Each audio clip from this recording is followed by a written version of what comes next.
Prologue: The Man and a House Coat of Rough-Spun Wool. Away out west there was a fella I want to tell you about, a fella by the name of Jeffrey Lebowski.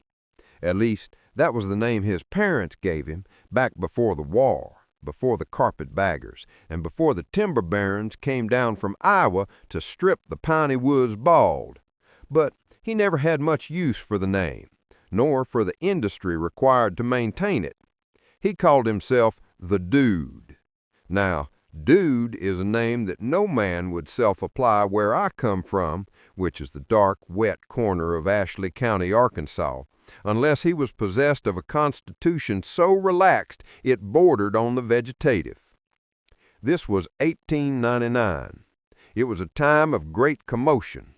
The Crossett Lumber Company was buying up the earth at $7 an acre, sending men with transits and red paint into the virgin timber to measure the world for the saw.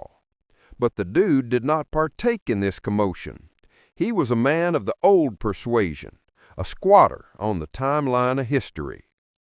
He sat on the gallery of a dog-trot cabin situated precariously between the uplands and the overflow bottoms of the Saline River. He wore a dressing gown fashioned from a surplus woolen horse blanket and erratic sandals of braided corn shuck. In his hand he held a tumbler of buttermilk spiked with a generous, distinct measure of persimmon brandy. He was looking at his rug. It was not a fine rug. It was a rag-woven oval, dyed with pokeberry and walnut hulls, lying centrally on the puncheon floor of his breezeway. But it harmonized the space. It provided a gravitational center to a life that was otherwise drifting toward the entropic. The silence of the afternoon was heavy, broken only by the sound of the cicadas, which droned with the mechanical persistence of a sawmill. And then the silence was broken by something else. A mule cart, its axle ungreased and screaming like a banshee, rounded the bend of the wagon trace. The driver was a large man, unsettled in his spirit. He wore a pair of yellow shooting spectacles and a canvas vest filled with an unreasonable amount of ammunition for a Tuesday. This was Walter. He did not wave. He did not offer a greeting. He pulled the mule, a creature of profound stubbornness named Bronchi, to a halt and pointed a finger at the tree line. "It is a violation, Dude," Walter said. His voice was tight, like a banjo string tuned to breaking. "I have seen the markers. They have painted the cypress trees red. It is a demarcated aggression." The Dude took a sip of his milk punch. He adjusted his horse blanket robe. "It is just paint, Walter. The tree don't mind." "The tree has no standing in a court of law," Walter shouted, startling a sleeping hound under the porch. "But I do. This is open range. There are rules, Dude. This is not the Oklahoma Territory. This is Arkansas. There are statutes." Behind Walter, in the bed of the cart, a smaller man sat holding a red rooster. He looked at the Dude with wide, watery eyes. "I heard the train is coming. I heard it has a whistle that can curdle milk." "Shut up, Donnie," Walter said without turning his head. The Dude sighed. The sun was dropping low over the cane brakes, casting long, violent shadows across his floor. He looked at his rug again. It really did tie the room together, and he had a feeling, a dark and sinking feeling, that the peace of the gallery was about to be rescinded. "Walter," the Dude said softly, "put the piece away. You're disturbing the tranquility." Chapter 1. The Sermons. The delivery of the mail in the piney woods of Ashley County was not a guaranteed occurrence. It was a sporadic phenomenon, subject to the whims of the weather, the temperament of the horse, and the sobriety of the rider. Thus, when a rider from the Hamburg post office turned off the main trace and navigated his pony through the patch of Jimson weed that served as the Dude's front lawn, it was an event of significant gravity. The Dude was engaged in his morning regimen, which consisted of lying supine on a cane chaise lounge and staring at a mud dauber's nest in the rafters. He was a man who believed that the universe would unfold as it saw fit, and that his primary duty was to remain out of its way.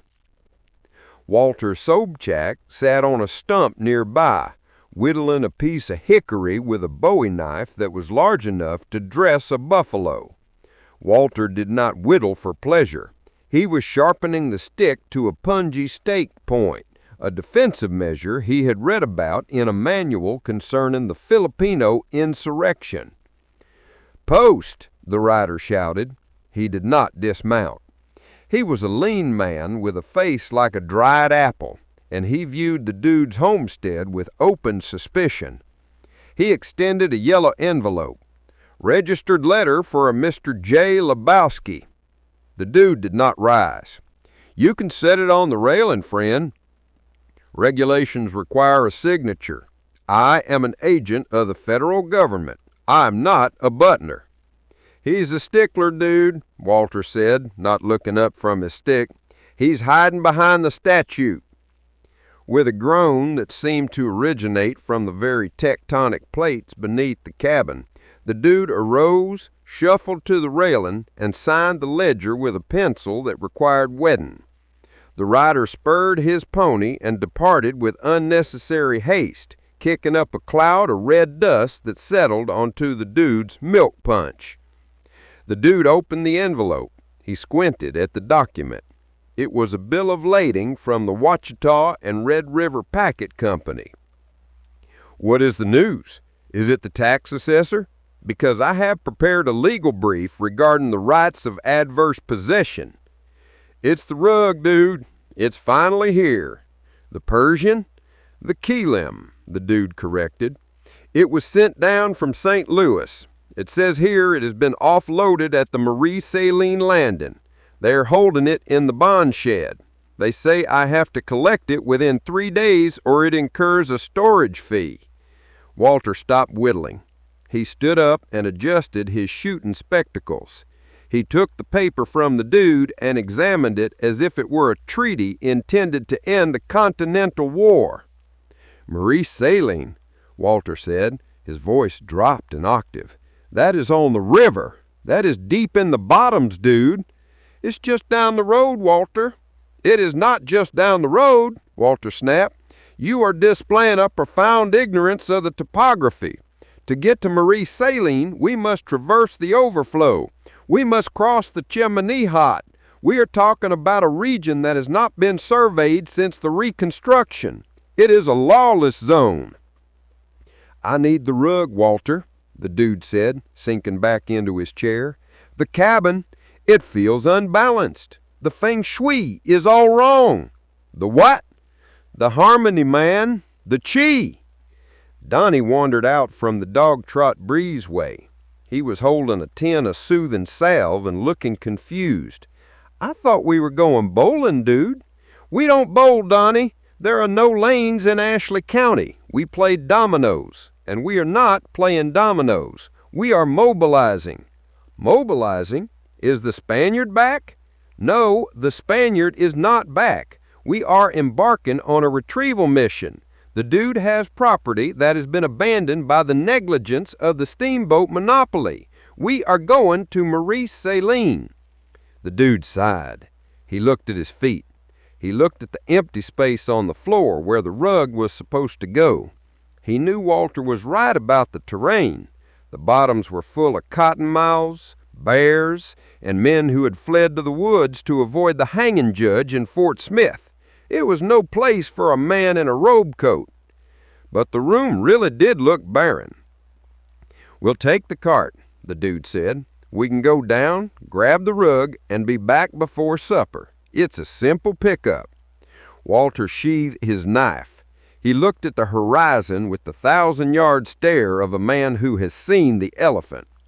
"Nothing is simple in the Delta, dude," Walter said. "I will gather the ordnance. Donnie, go catch the pig. We may need him for barter." "The pig? Okra?" "Yes, Okra. Do you think we can traverse the wilderness on good intentions? We need assets, Donnie. Now move!" The dude took a sip of his dusty milk punch. The cicada screamed. The mission had begun. Chapter 2. The Team Assembly. The vehicle of choice for the expedition was a spring wagon of indeterminate lineage, possessed of 2 wheels that were almost round and an axle that had been mended with baling wire and prayer. It belonged to the dude in the legal sense, though it was currently under the jurisdiction of Bronchi. Bronchi was a donkey of the Missouri standard, possessing a coat the color of wet slate and a temperament that can only be described as litigious. He stood in the trace, his ears laid back flat against his skull, refusing to acknowledge the concept of forward momentum. "He is balking," Walter said. "He is resisting the draft." Walter was standing by the tailgate, arranging a terrifying array of equipment. He had changed from his vest into a canvas duster that reached his ankles, making him look like a tintype of a desperado. "He's not balking, Walter," the dude said, leaning against the porch post and lighting a hand-rolled cigarette. "He's meditating. He's worried about the load. You're overloading this suspension." "The suspension is adequate," Walter shouted. He hoisted a wooden crate marked "Dynamite, handle with care," though it now contained canned peaches, into the wagon bed. "We are entering the wilderness, dude. We need redundancy. I have packed a block and tackle, 50 feet of logging chain, a cross-cut saw, and 3 gallons of kerosene." "We are going to get a rug, Walter. We are not building a railroad." "And what if we encounter a washout?" Walter asked, turning to face him, his face flushed. "Do you intend to ford the Chickahominy Height using positive thinking? This is not a picnic. This is a tactical movement." Donnie appeared from around the side of the cabin. He was muddy from the knees down and was cradling a piglet that was squealing with the high-pitched frequency of a steam whistle. The pig was a peculiar shade of yellowish brown. "I caught him, dude," Donnie said, breathless, "but he didn't want to come. He was rooting under the smokehouse." "Secure the asset, Donnie," Walter commanded. "Put him in the crate next to the rooster." Donnie struggled to shove the pig into a slap-sided box that already contained General Beauregard.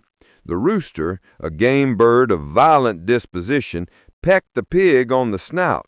The pig screamed. "He don't like the box, Donnie, and I think he's hungry. He's looking pale, or maybe he's just brown." "He is not brown, Donnie," Walter said, pointing a gloved finger. "He is ochre.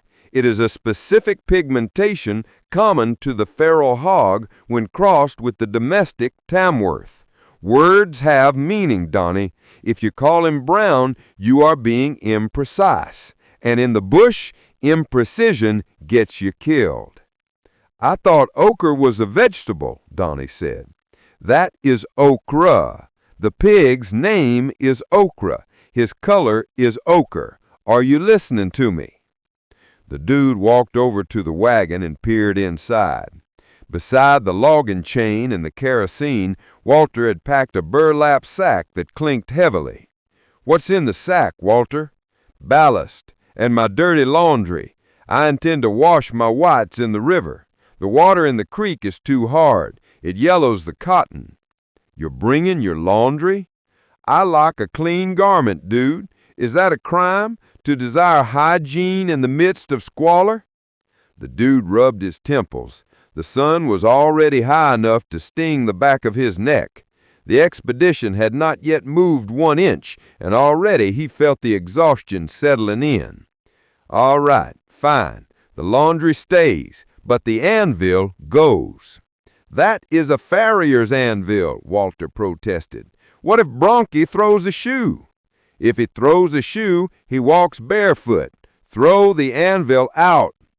Reluctantly, Walter heaved a small iron anvil out of the wagon. It landed in the dust with a thud that vibrated up the dude's spine. "You are compromising our readiness," Walter muttered. He walked to the front of the wagon and looked Bronchi in the eye. "Listen to me, you son of a bitch. We are moving out. If you resist, I will apply the switch. I will apply it with extreme prejudice." Bronchi blinked. He let out a sigh that sounded remarkably like a groan of existential despair. Then slowly, with the grind and creaking of dry wood on iron, the wagon lurched forward. "Mount up," Walter yelled, scrambling into the driver's seat. "The column is moving." The dude climbed into the passenger side, nursing his drink. Donnie sat in the back, wedged between the kerosene and the pig crate, holding a cane fishing pole he had insisted on bringing. "Where are we going again, dude?" Donnie asked as the wagon bumped over the first root of the trace. "South, Donnie," the dude said, pulling his hat over his eyes. "We're going south until we hit the water, and then we're going to find a rug that really ties the room together. And then we bowl?" "Shut up, Donnie," Walter said pleasantly, snopping the reins. The wagon rolled past the edge of the clearing and entered the gloom of the pine forest. The shadows swallowed them whole. Chapter 3. The Cart and the Beast. The progress of the expedition could best be described as geological. Bronchi, the slate-gray donkey, did not walk so much as he negotiated with the earth for every step. He moved with a sour, plodding resentment, his head low, scanning the rutted clay trace for an excuse to stop. The wagon, burdened by the weight of Walter's tactical reserves in the three men, produced a rhythmic shrieking sound, "Eert! Eert!" that echoed through the cathedral of loblolly pines like the cry of a dying banshee. "That noise," Walter said, gripping the reins with white-knuckled intensity. "It is psychological warfare. It is designed to break the spirit." "It's the axle, Walter," the dude said. He was lying flat on his back on top of the feed sacks, his hat over his face to block the filtered sunlight. "It needs grease. I told you that back at the house." "It is not the grease," Walter insisted. "It is the torsion. The load is unbalanced. Donnie, shift your weight to the port side. You are listing." Donnie was sitting on the tailgate, dangling his legs over the red dirt. He was trying to feed a piece of hardtack to the pig in the crate. "I don't know what port is, Walter." "Left, Donnie, to the left. You're compromising the center of gravity." Donnie scooted 3 inches to the left. The shrieking continued, unchanged. "It's the donkey," Walter announced. "He has an irregular gait. He is favoring the off foreleg. I have studied the manuals on equine locomotion. This animal is malingering." Walter reached for a long taper and switch of hickory he had cut earlier. He gave Bronchi a sharp tap on the flank. "Pick it up, sir. We are losing daylight." Bronchi stopped. He did not slow down. He simply ceased to be a vehicle of motion. He planted his 4 small hooves in the clay, locked his knees, and let out a sigh that shuddered through the wagon frame. "Look at that," Walter said, his voice trembling. "This is mutiny." "He's tired, man. You're yelling at him. You're bringing bad energy to the team." "I am bringing discipline," Walter shouted. He stood up in the wagon box, towering over the animal.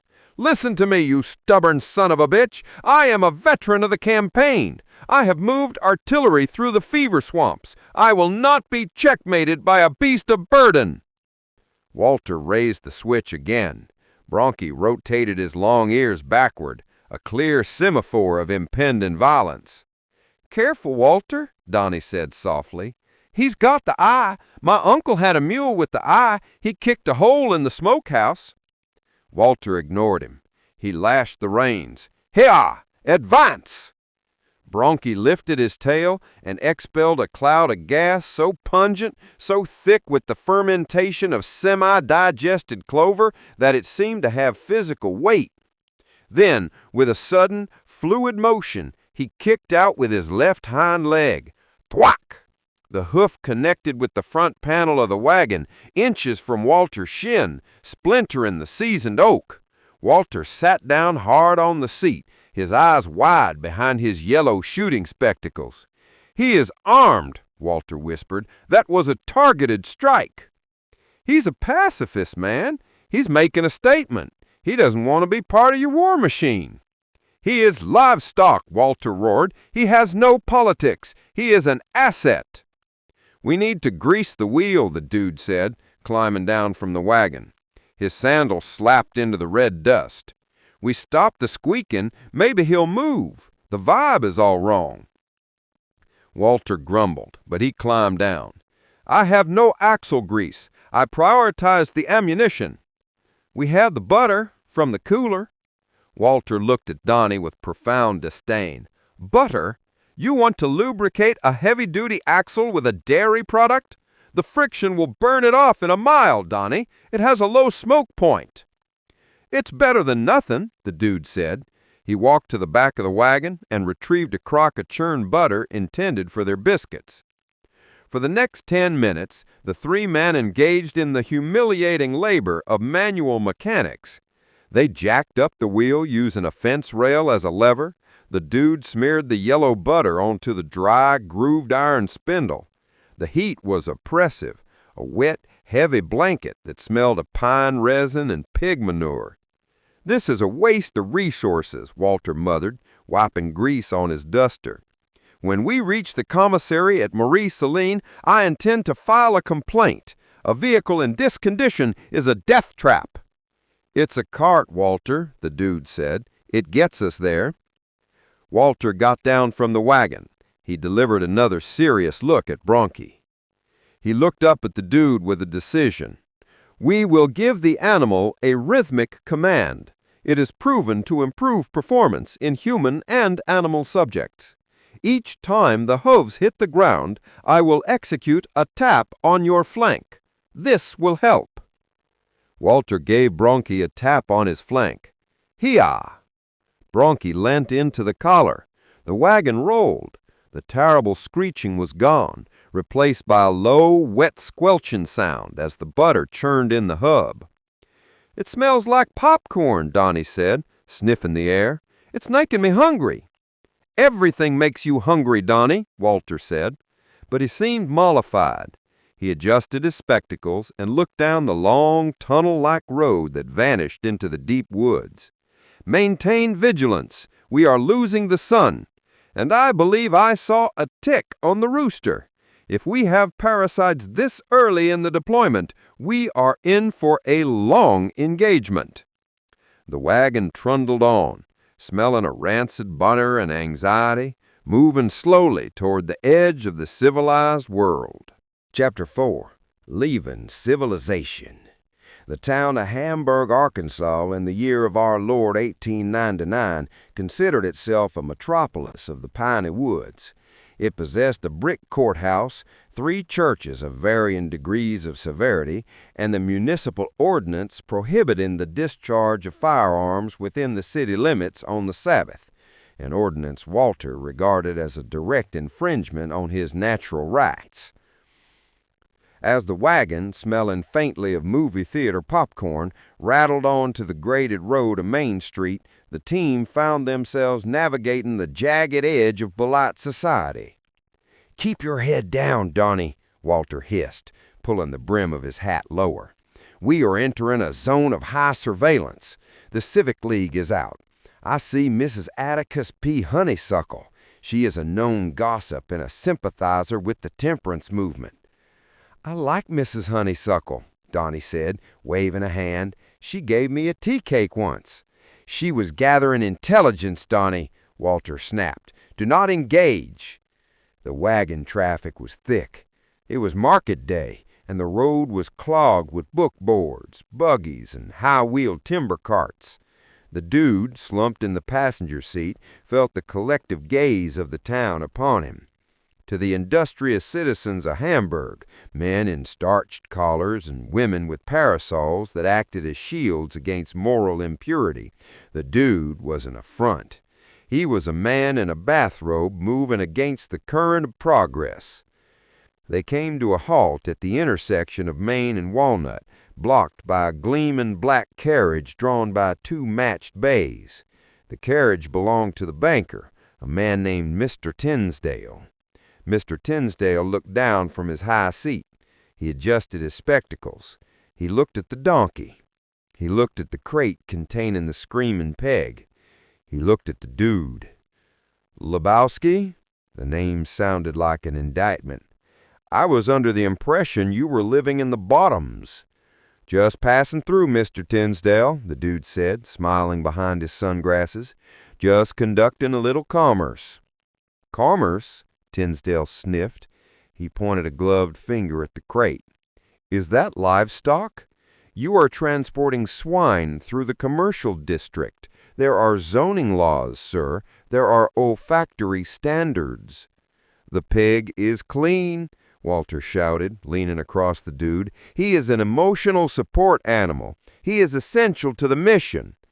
Walter, take it easy, the dude whispered. I will not take it easy, Walter bellowed, addressing the crowd on the sidewalk. This man is obstructing a federal mail route. We are on official business. We are retrieving a rug. This aggression will not stand. A lady in a white lace dress gasped and covered the ears of her child. A constable, leaning against a hitching post, began to uncross his arms and straighten his belt. Drive, Walter, the dude said, his voice low and urgent. I have the right of way. He is executing a left turn. I'm proceeding straight. Read the statutes. Walter, the cop is looking at the dynamite crate. Drive the damn wagon. Walter looked at the constable. He looked at the crate marked dynamite, which still contained peaches, but the constable didn't know that. He looked at Tinsdale's sneer. I am yielding under duress, he announced to the street. I am yielding to the tyranny of the oligarchy. He slapped the reins. Hi, Bronchi. Bronchi, perhaps sensing the tension, or perhaps just eager to be away from the smell of the banker's horses, lunged forward. The wagon swerved around the carriage, clipping the curb and sending a jolt through the frame that rattled the dude's teeth. They clattered past the dry goods store, past the barber shop where men with hot towels on their faces watched them go, and past the last white-painted fence of the township. As they crossed the wooden bridge over the narrow ditch that marked the town limits, the atmosphere shifted instantly. The graded road ended, replaced by a deep sandy trace. The manicured lawns gave way to a wall of briars and sweet gum saplings. The light changed from the bright, harsh glare of the town square to the green, filtered gloom of the deep woods. Good riddance, Walter muttered, checking the rear view, which was just him turning around and glaring. Did you see them, dude? Treating us like vagrants, like common bums? We look like bums, Walter. We're driving a donkey cart full of farm animals and dirty laundry. It is a tactical convoy, Walter insisted. But the fire had gone out of him. He looked ahead at the road, which twisted into the dark tunnel of the trees. We are outside the jurisdiction now, Walter said, his voice quieter. No more constables, no more zoning laws. And no more ice, Donnie added, sadly, peering into the cooler. The butter melted, dude. We're in the wild now, Donnie, the dude said, looking at the towering pines that seemed to lean in over the road, blocking out the sky. The sounds of the town, the church bells, the blacksmith's hammer, the murmur of commerce faded away, replaced by the high, lonely screech of a hawk. The road to Marie Céline lay open, dark and unmaintained, winding down toward the sunk lands where the maps made no sense. Chapter 5. The First Camp. Night did not fall in the piney woods. It rose from the ground up. It began as a pooling of shadows in the canebrakes, then swallowed the trunks of the sweet gums, and finally extinguished the sky, leaving the trio at the bottom of a well of ink. They made camp in a small clearing known locally as Dead Man's Wash, though Walter referred to it as Firebase Alpha. This is a tactical bivouac, Walter announced, unhitching Bronchi. We maintain light discipline. We maintain noise discipline. And we establish a perimeter. We're just sleeping, Walter, the dude said. He was struggling to unfold a canvas camp stool that seemed designed to amputate fingers. "We're 5 miles from town. Only thing out here is possums." "That is the thinking that lost us the Maine, dude," Walter shouted, dropping a saddle onto the ground with a heavy thud. "Complacency. You think the Spaniard announces his intentions? You think the bushwhacker sends a telegram?" Walter began stringing a length of twine between 2 saplings at knee height. He attached the series of empty tin cans to the line. "What is that, Donnie?" asked Holden the rooster. "Is that a telephone?" "It is an early warning system, Donnie, a tripwire. If an insurgent attempts to breach the perimeter, the cans rattle. We achieve enfilade fire before they clear the tree line." "Who's coming, Walter?" Donnie whispered, clutching the rooster tighter. "Is it the revenue men?" "Revenue men, timber spies, anarchist agitators," Walter listed, checking the action on his Winchester lever action. "The woods are full of irregulars, Donnie. This is contested territory." The dude finally managed to sit on the stool. He uncorked a bottle of Dr. Book's nerve tonic and liver regulator, mostly grain alcohol and molasses, and took a long pull. "You're bumming out the rooster, Walter. Look at him. He's trembling." "He is trembling because he senses the barometric pressure of danger. Now, build the fire. Use the hardwood. Pine pops. It gives away the position." They built a fire despite Walter's concerns about thermal signatures. Dinner was a somber affair consisting of 10 beans heated in the can and biscuits that had the density of metamorphic rock. The darkness pressed in close. The air was thick with the sound of tree frogs and the hum of the mosquito, the gallinipper, a creature large enough to cast a shadow in the firelight. Walter sat on a log, cleaning his spectacles with a piece of flannel. The firelight danced in his eyes. "This reminds me of San Juan Heights," Walter said, staring into the coals. "July of '98. The heat was wet like a dog's mouth." "I thought you were in logistics, Walter," the dude said, poking the fire with a stick. "I thought you loaded mules in Tampa." Walter stiffened. "I was in the theater of operations, dude. I was attached to the 71st New York. We were in the thick of it. The Mauser bullets were singing like bees. Zit, zit. You don't know that sound, dude. You have no frame of reference." "I'm just saying. You said you had a hernia. You said you didn't go up the hill." "I held the line," Walter snapped. "While Roosevelt was charging up Cattle Hill for the photo opportunity, we were holding the flank. Men were dying in the tall grass, dude. Good men.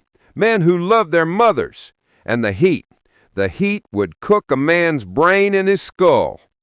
Walter paused, his voice dropping to a reverent whisper. "I saw a man eaten by a land crab, a crab the size of a dinner plate. One minute he was cleaning his rifle, the next, snip." "A crab, Walter? In the grass?" "Amphibious assault, Donnie. The horrors of the tropics." Walter shook his head. "That is why I respect the rules. Without rules, we are just meat for the crabs." The dude took another sip of his tonic. The opium in the mixture was beginning to soften the edges of the night. He looked at Walter, a man fighting a war that had ended a year ago, against an enemy that wasn't there, in a forest that didn't care. "That's a bummer, Walter," the dude said. "It is history, and history repeats itself for the unprepared." Suddenly, a tin can on the perimeter rattled. Clank, clank. Walter moved with terrifying speed. He rolled off the log, kicking dirt onto the fire to dim it, and leveled the Winchester at the darkness. "Contact front," he hissed. "Donnie, get down. Dude, flank 'em."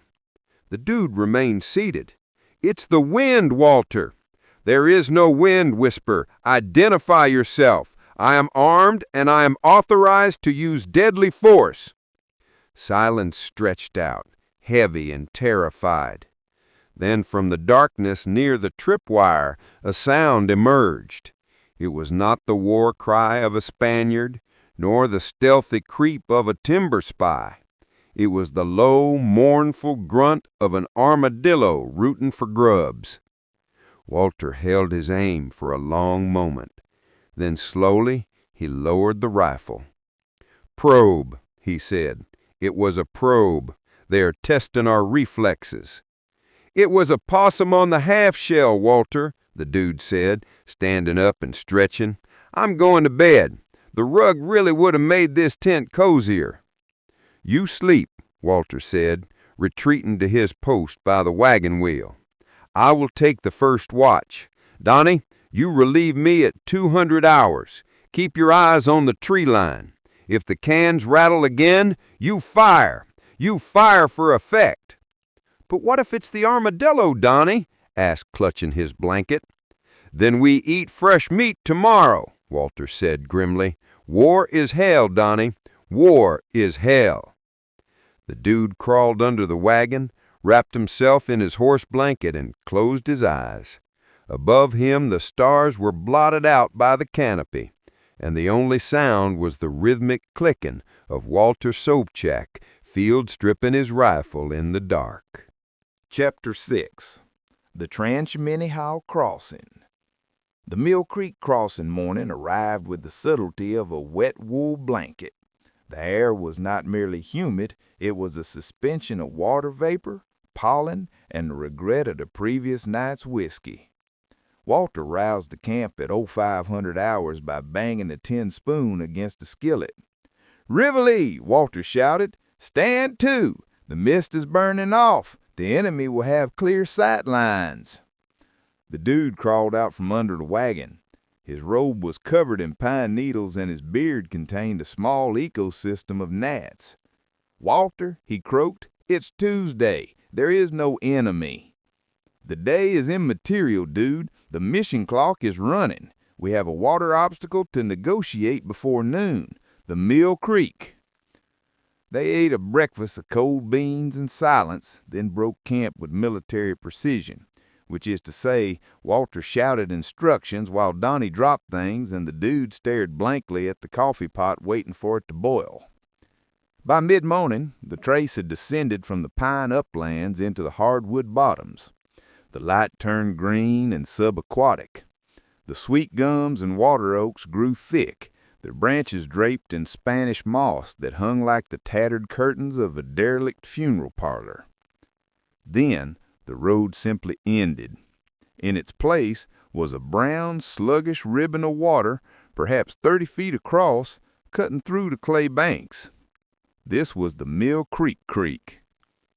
Walter pulled the wagon to a halt. He stood up and surveyed the crossing with his hands on his hips. "Mill Creek," he pronounced, butchering the French with aggressive confidence. "It means the high road. It was an old trapper route, a strategic artery." "It looks like a ditch, Walter," Donnie said. "Is it deep?" "It is deceptive, Donnie. The surface is placid, but the undercurrent is treacherous. And the bottom is the unknown variable." "There's a forward marker," the dude said, pointing to a stick with a rag tied to it on the far bank. "People cross here all the time. Just drive through it." Walter shook his head. "Negative. That is how you lose the rolling stock. We must assess the structural integrity of the riverbed. Donnie, dismount. You are the probe." "Me, Walter? I don't want to get wet, Walter. I'm wearing my church shoes." "This is not a democracy, Donnie. We need data. Advance into the breach." Reluctantly, Donnie rolled up his trousers and waded into the brown water.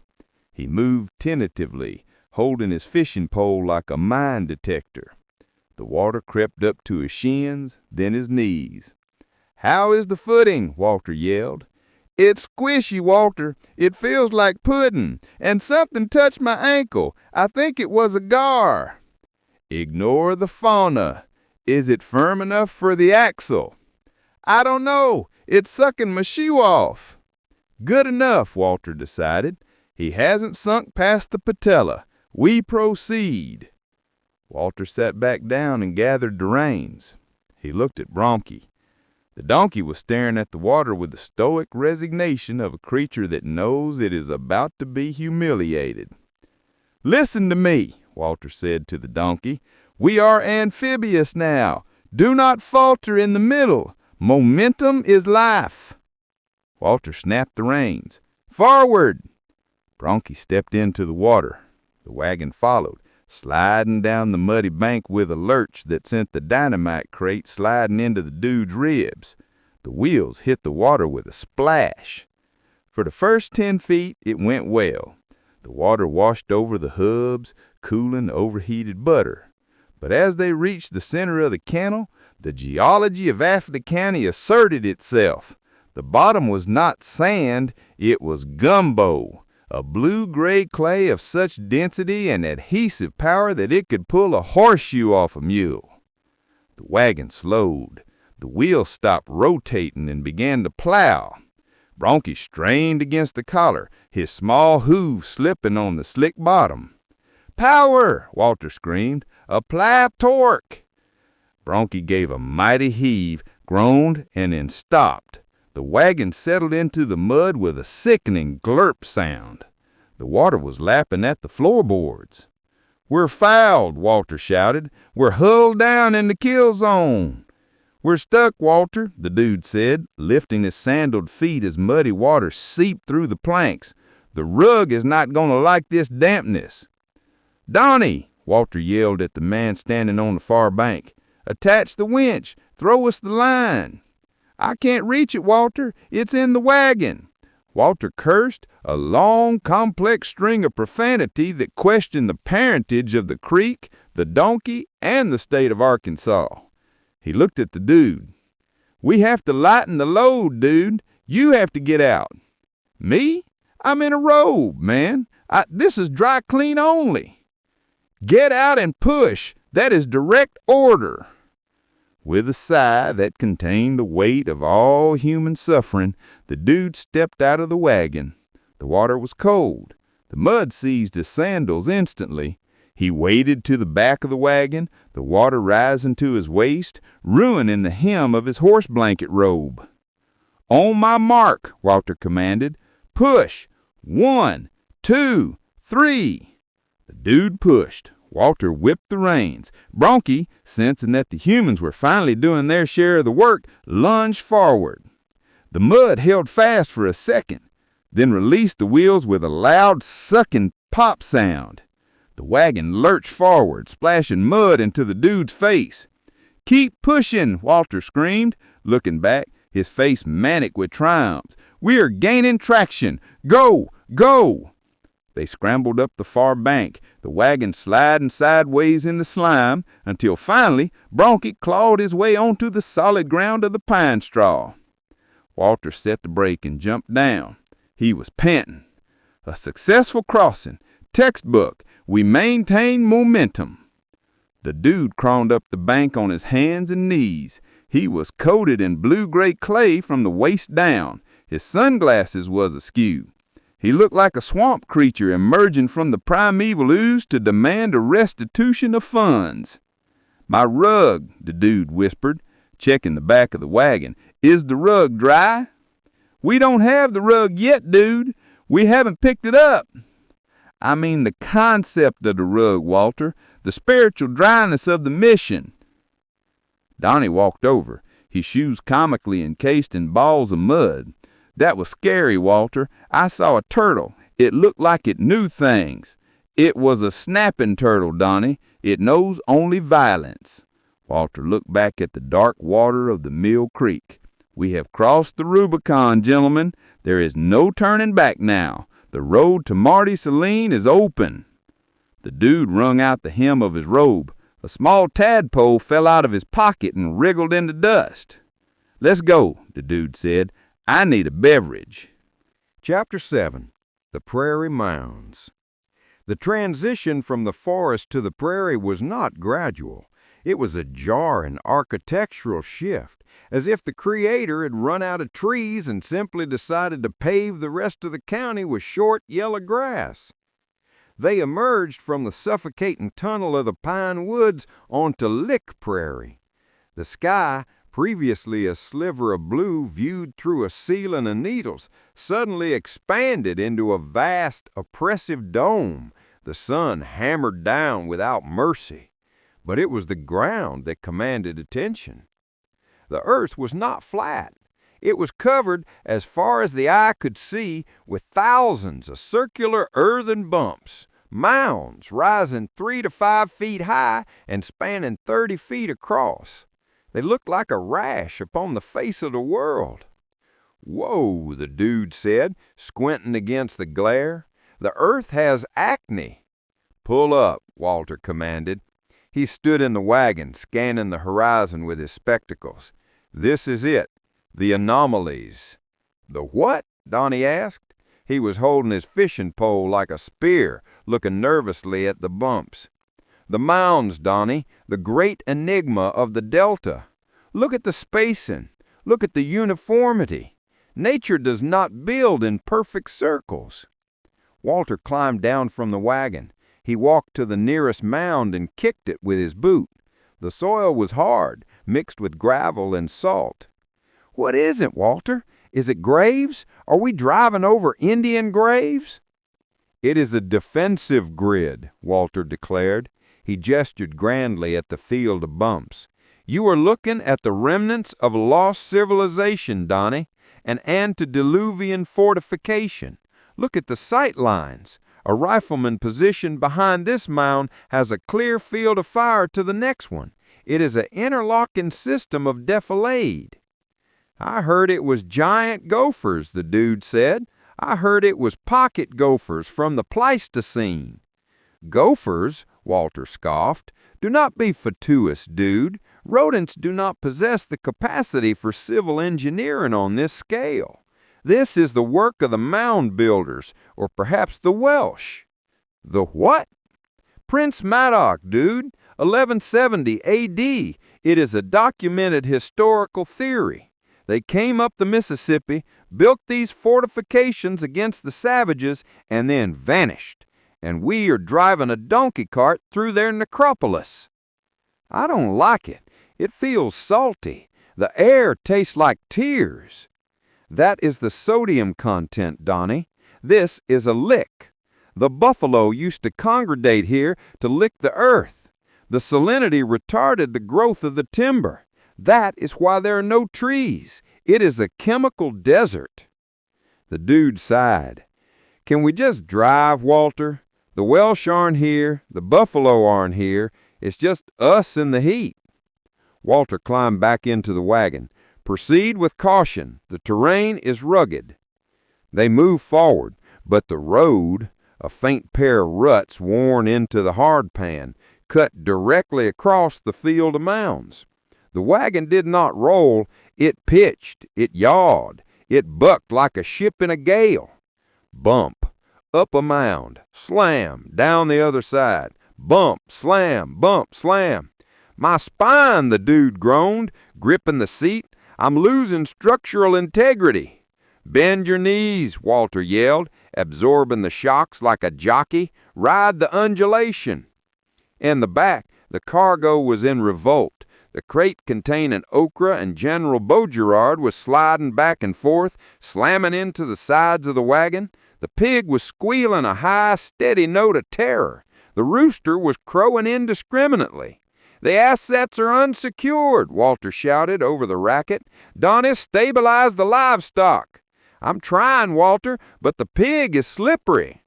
They crested a particularly large mound, the command and control node, according to Walter, and the wagon dropped violently into the trough between two hillocks. The cooler lid flew off. A jar of pickled eggs launched itself into the air and landed in Donnie's lap. "I am out of my element," Donnie cried. "Hold the line," Walter roared. Suddenly, Bronchi stopped. He didn't just balk, he froze, his ears swiveling forward toward a patch of scrub brush atop a mound to our left. "Contact left," Walter whispered, reaching for the Winchester. "It's a rabbit, Walter," rubbing his lower back. "Bronchi sees something. Animals possess a sixth sense for the supernatural, perhaps the spirit of a Welsh archer." A shape detached itself from the brush. It was not a Welsh archer. It was a cow. A single, emaciated piney woods cow with horns that twisted like corkscrews and a hide the color of dried mud. It stared at him with eyes that were entirely devoid of thought. It let out a low, mournful bellow that sounded like a tuba being dropped down a set of stairs. "Mrrr!" "Is it a ghost cow?" Donnie whispered. "It is a stray, a feral bovine, likely separated from the herd during the last overflow. It has gone native." The cow chewed its cud, watching him. It seemed to judge the wagon, the donkey, and the man, and found them lacking. "Move on, Walter. It's a civilian, no threat." They rattled past the cow. The creature watched them go, standing atop of its mound like a sentinel of the absurd. As they reached the far side of the prairie, the tree line reappeared, a wall of dark green rising from the yellow grass. The dude looked back at the field of mounds.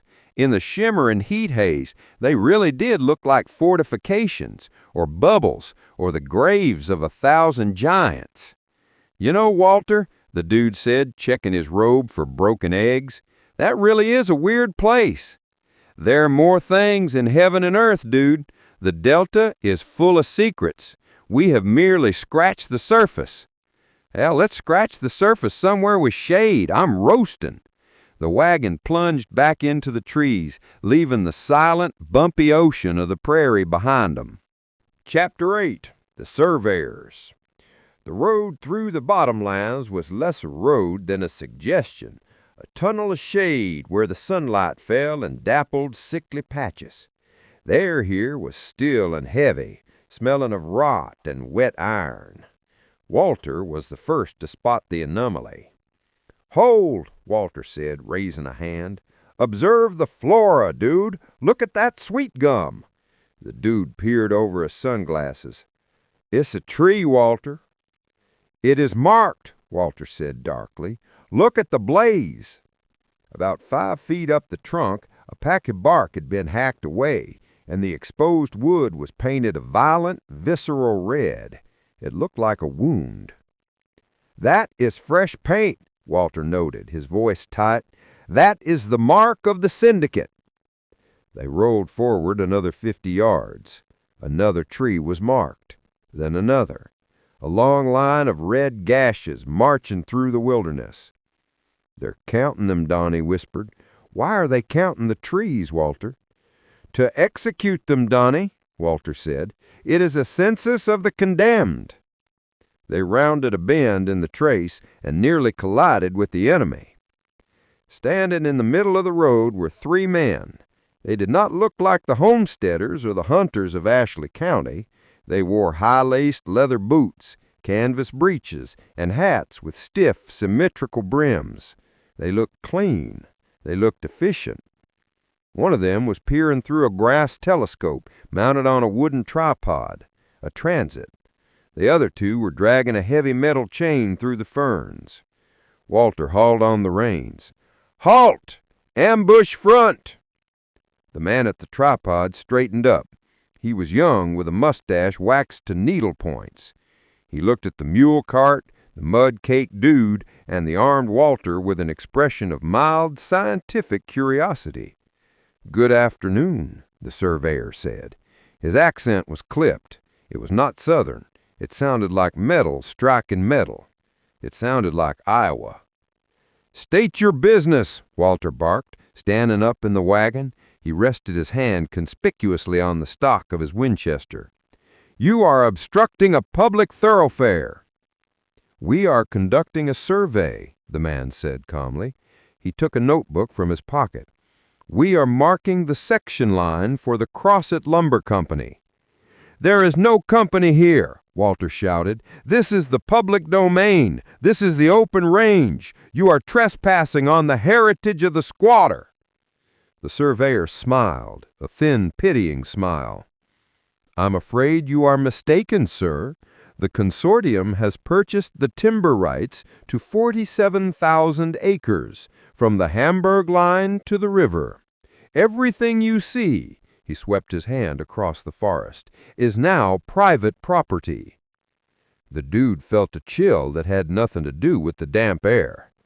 47,000 acres, he murmured. "That's a lot of strands in the dude's head, man." "It is a lie," Walter yelled. "You cannot own the wilderness. Who did you buy it from? The carpetbaggers? The railroad thieves?" "We bought it from the state of Arkansas. $7 an acre. Cash." Walter turned purple. He looked like he might explode. $7, he yelled, "for virgin pine? It is theft. It is a violation of the Homestead Act." "It is progress," the surveyor said, turning back to his tripod. "Now, if you would kindly move your vehicle. You are blocking the sight line to the section corner." "I will not move," Walter declared. "I am holding this ground. I am drawing a line in the sand." "Walter," the dude said gently, "the donkey is tired, and they have a lot of guys with chains." "They're invaders, dude. They're the vanguard of the machine." "Hey, mister," Donnie called out from the back of the wagon, "are you taking pictures with that camera?" "It is a theodolite. It measures angles." "Oh," Donnie said, "I thought maybe you could take a picture of the rooster. He's real handsome." The surveyor sighed. He looked at his two assistants. They were large men, holding bush axes. They stepped forward.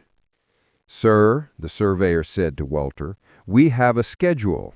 The mill site is being cleared in Egypt Township as we speak. The rails are being laid. You can shout at the trees all you want, but they are coming down. Now move along, or I will have the sheriff in Hamburg notified of your obstruction." Walter trembled. He gripped the rifle. The silence stretched out, taut as a bowstring. The dude put a hand on Walter's arm. "Walter," the dude said gently, "it's not worth it, man. They're nihilists. They believe in nothing but the board foot." "They're changing the map, dude. They're turning the woods into a spreadsheet." "I know, Walter. Let's go get the rug." Walter glared at the surveyor one last time. He spat a stream of tobacco juice onto the pristine leather of the man's boot. "I am departing," he announced, "but not because you ordered it. I am departing because I refuse to breathe the same air as a timber spy." Walter sat down. He snapped the reins. "Hi, Bronchi!" The wagon rolled forward. As they passed the tripod, the surveyor wiped his boot with a handkerchief, looking bored. "Have a safe journey," the surveyor called out over his shoulder. "Shut the fuck up!" Walter yelled over his shoulder. They drove on in silence for a long time. The red blazes on the trees continued, mile after mile of condemned timber. The woods felt different now. They didn't feel wild anymore. They felt like a warehouse waiting to be looted. $7 an acre, Walter muttered to himself. They sold the soul of the county for $7 an acre. "It's a bummer, man," the dude said, pouring a little more tonic into his cup. "A real bummer." Behind him, the metal clink-clink of the surveyor's chain echoed through the trees, measuring the end of the world. Chapter 9. The Bear. The night in the Overflow Bottoms was not silent. It was a cacophony of biological urgency. Tree frogs screamed for mates, crickets sawed at the air, and the great horned owl asked the same question over and over again to a darkness that refused to answer. The camp was set on a ridge of high ground between two sloughs. It was a tactical position, according to Walter, though the dude pointed out that it was also the only dry spot for 3 miles. At 0300 hours, the perimeter was breached. It did not begin with the snap of a twig or a growl. It began with a smell. It was a dense, musky odor, like a wet dog rolled in garbage and left in the sun. Bronchi, the donkey, smelled it first. He did not bray. He simply ceased to breathe, standing frozen at his picket line like a statue of a donkey carved from gray stone. Then General Beauregard sounded the alarm. The rooster, roosting on the rim of the wagon box, let out a shriek that sounded less like a crow and more like a rusty hinge being ripped from a doorframe. Squawk! Walter sat up bolt right in his bedroll. He did not wake up groggy. He woke up armed. He wrecked the lever of his Winchester before his eyes were fully open. "Contact," Walter hissed. "Stand to." The dude groaned, rolling over in his robe. "Walter, turn off the alarm." "It is not a drill, dude. The sentry has sounded. We have an intruder." Walter kicked the embers of the fire, sending a shower of sparks into the black air. The sudden flare of light revealed the intruder. Standing by the wagon, illuminated in the flickering orange glow, was a Louisiana black bear.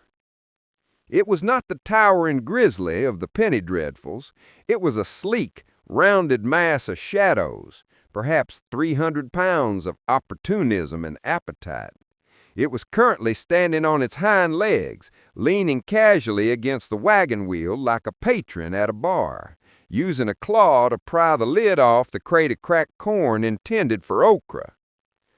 "Holy shit," the dude whispered, scrambling backward on his hands and knees. "It's a bear, Walter." "It is a thief," Walter shouted. He raised the rifle to his shoulder. "Hey, you! That is private property." The bear paused. It looked at Walter. It looked at the rifle. It looked back at the corn. It seemed entirely unimpressed by the display of force. It dipped a massive paw into the crate, scooped up a handful of yellow kernels, and began to eat them with a loud, rhythmic crunching sound. "He's ignoring the command, Walter," said Walter, his voice trembling with indignation. "He is showing contempt for the ordinance." "Don't shoot him, Walter," the dude said, standing up slowly. "He's just eating. If you shoot him, he might get, negative." "He is looting the commissary, dude. That is corn for the pig. It is essential mission supply." "Donnie," Walter yelled over his shoulder, "secure the pig. The bear's after the bacon." Donnie was currently huddled in the bed of the wagon, inches from the bear's nose. He was holding the pig so tight that Okra's eyes were bulging. "He smells bad, Walter. He smells like old carpet." The bear finished the handful of corn and reached for another. It snorted, a wet, derisive sound. "Sir," Walter bellowed, stepping forward, "I am giving you a lawful order to cease and desist. You are in violation of the campsite." Walter fired a warning shot into the air. Blam! The sound was deafening in the close woods. The report echoed off the trees, rolling away like thunder. The bear flinched. It dropped the corn. It looked at Walter with an expression that could only be described as mild annoyance, like a librarian shushing a noisy patron. Then, with a speed that belied its bulk, the bear dropped to all fours. It grabbed the entire crate of corn in its jaws, the wood splintering with a loud crack, and turned toward the darkness. "He's taken the whole box," Donnie cried. "Drop the asset," Walter screamed. He pumped the lever and aimed at the retreating black shape. "Walter, no!" The dude grabbed the barrel of the rifle. "Let him have the corn. It's not worth it." "It's the principal, Walter. He's robbing us." "It's a bear, Walter. He doesn't have principles. He has teeth." They watched as the bear lumbered into the canebrake, the crate of corn crunching in his mouth. The sounds of his passage, the breaking of cane, the heavy footfalls, the occasional happy grunt, faded slowly into the swamp. Silence returned to the camp. heavy and absolute. Walter lowered the rifle. He was shaking. He walked over to the spot where the bear had stood and examined the tracks in the mud. "Unbelievable," Walter muttered. "Did you see the arrogance? He didn't even run. He sauntered. He treated us like tourists." "We are tourists, Walter," the dude said, collapsing back onto his camp stool. He poured himself a trembling measure of brandy. "We are visitors in his living room." "It was a shakedown," Walter insisted. "He knew we wouldn't engage. He called our bluff." Donnie peeked over the edge of the wagon. "Is he gone, Walter?" "He has retreated with the spoils, Donnie. We have sustained a loss of 40 pounds of feed." "At least he didn't take Okra," Donnie said, petting the pig. "Okra was very brave. He didn't say a word." "The pig fainted, Donnie," Walter said fastidiously. "He is currently unconscious from terror." Walter sat down on his log and began to wipe the condensation off his rifle with a rag. He looked old and tired in the firelight. "I fought the Spaniard, Walter," he whispered to the fire. "I fought the elements, but I cannot fight a creature that has no respect for property rights. It is anarchy out here, dude, pure anarchy." "The bear abides," the dude said softly, closing his eyes. "I don't know about you, but I take comfort in that. It's good resting knowing he's out there, taking it easy for all us sinners." "He stole our corn, dude." "Yeah, well, maybe he needed it more than the pig." From the deep woods a mile away came the sound of wood splintering as the crate was finally smashed open. It was a lonely sound, a reminder that in the great wilderness, possession is not 9/10 of the law. It is simply a matter of who has the biggest claws. Chapter 10. The Squatters. The road did not so much end as it dissolved. The wagon trace, which had been a distinct pair of ruts, frayed into a chaotic web of pig trails, disappearing into a wall of Arundinaria gigantea, giant river cane that stood 20 feet high and blocked the sun. "We have lost the vector," Walter announced, studying a map that was rapidly becoming a piece of historical fiction. "According to the survey of 1855, there should be a corduroy road here, a plank road." "That was 40 years ago, Walter," the dude said, fanning himself with the palmetto frond. "The termites ate the road. We're off the grid." They were deep into the slashes, the swampy depressions between the ridges. The air smelled of stagnant water and smoke. "Smoke? Does that mean there's a barbecue?" "It means habitation," Walter said, checking the load in his rifle. "Indigenous population. Proceed with extreme caution. These people live beyond the reach of the census. They pay no taxes. They acknowledge no flag." They pushed through a final curtain of cane and emerged into a clearing that seemed to have been carved out of the jungle by tooth and claw. In the center stood a structure that defied architectural classification.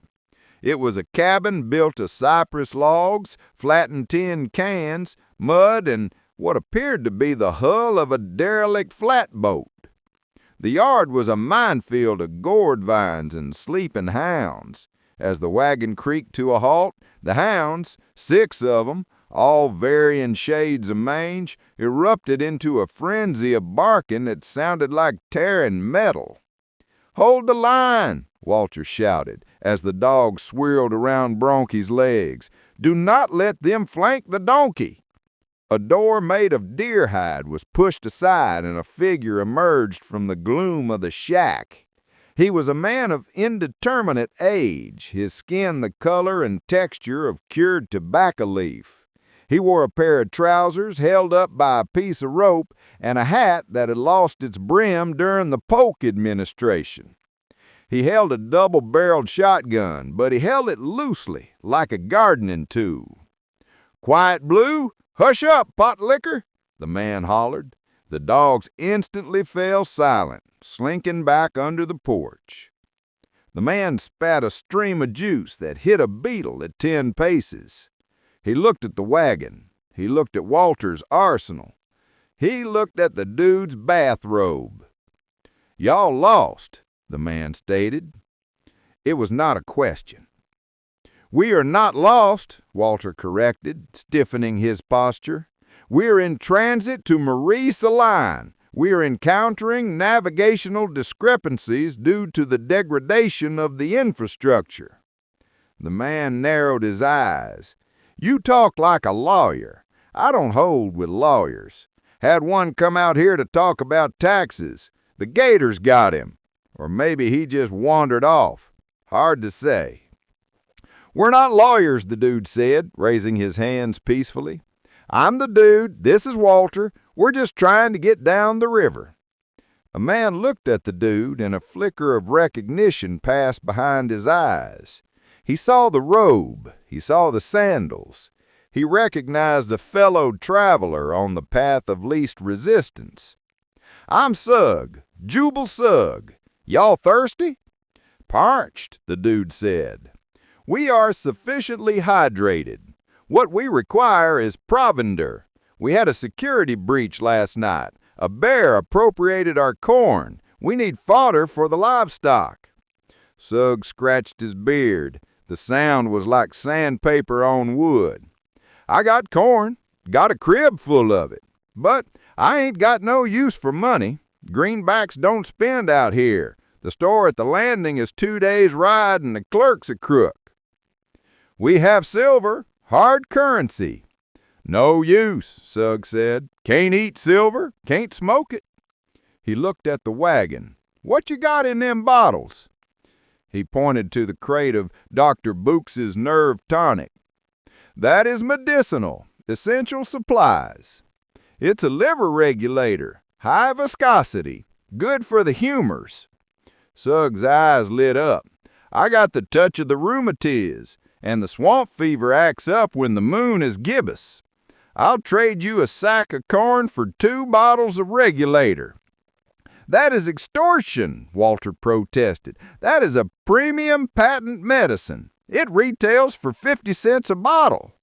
"And my corn retails for not starving to death in the swamp," Sugg said simply. "Make the deal, Walter. I can't listen to the pig whine anymore." Walter grumbled, but he handed over 2 bottles of the tonic. Sugg uncorked one immediately, took a long swallow, and shuddered. "Whoo-wee," Sugg wheezed. "That bites. That bites good. Tastes like kerosene and repentance." Sugg gestured to a lean-to. "Corn's in the crib. Help yourself."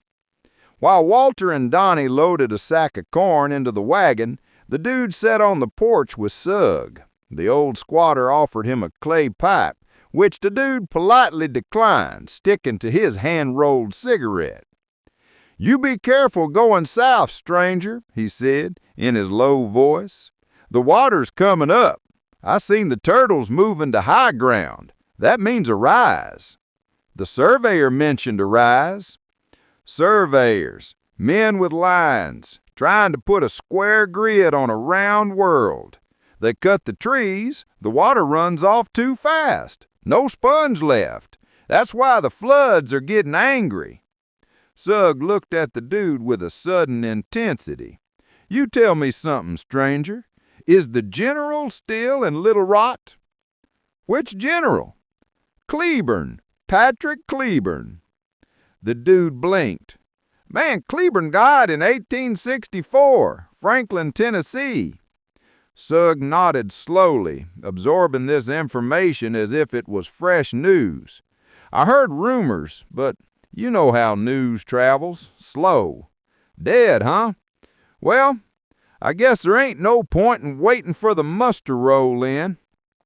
He took another swig of the liver regulator. "You keep that big fella, the one with the spectacles, calm. He's got the humors. He's vibrating like a plucked string.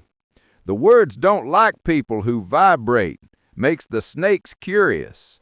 I'm trying, Sugg, I'm trying." "We are loaded," Walter shouted from the wagon. "The transaction is complete. Mount up!" The dude stood up. "Thanks for the corn, Jubal. Take it easy, and watch out for the Crossit light. It's been dancing lately. Seen it over near the Ghost Trestle." "The what?" "The light, the headless brakeman. Don't follow it. It leads you into the deep mire." The dude climbed back into the wagon. As they rolled away, the hounds erupted again, barking them out of the clearing. "What did he say to you, Walter? Did he give you tactical intelligence?" "He said the war is over, Walter, and he said you're vibrating." "I am not vibrating," Walter snapped. "I am maintaining a state of readiness." "Yeah, that's what the snake's like," the dude murmured. As the clearing vanished behind the wall of cane, the sky above them began to bruise. Heavy purple clouds were stacking up in the west and blotting out the sun. The air grew heavy and still. "Barometer's dropping," Walter noted, looking up. "Sug was right about one thing. The weather's turning against us."